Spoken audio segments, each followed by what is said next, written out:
We're back with my good friend Lynn, who I've known forever, and she just told us her first experience with Meniere's disease. That sounds very scary and awful. And now, Lynn, I'm hoping you can tell us a little bit about how you got the diagnosis confirmed and what it's like living with Meniere's disease. I guess I had convinced myself that I was only going to have this positional vertigo. Well, that first event was a shock to me and very scary.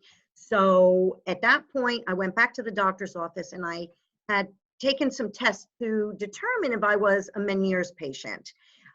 The part of the hearing test came back that showed I had significant hearing loss in my right ear.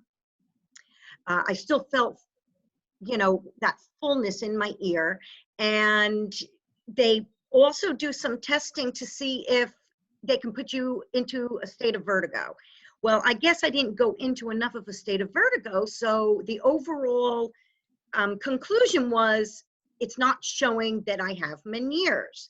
So we were just going to have to wait and watch. So what would happen, I knew something was wrong because I had this overall feeling, I felt crappy is the only way I know how to say it. It's like a lightheadedness for like 3 weeks in a row.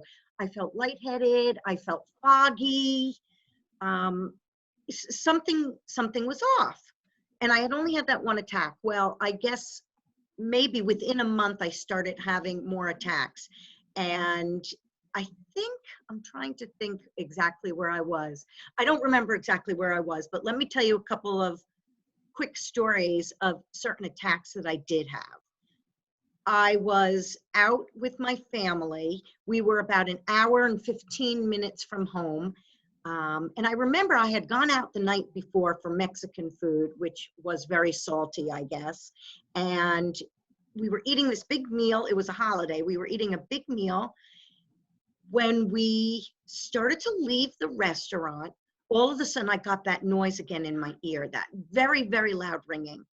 And within seconds, I started spinning and had to lay down. I got into our car. We started driving. It was pouring out.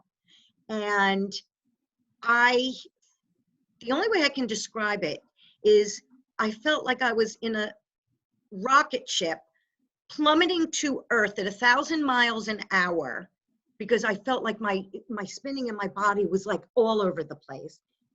I was screaming, pull the car over, pull the car over. We opened the car door.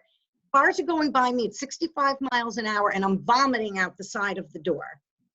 It was the most, and that vomiting and that spinning lasted over 5 hours. So as we were going along, I was having attacks like this that were getting longer. It was very scary. You just, I don't want to say you want to kill yourself, but you can't imagine having to live through another hour of the spinning.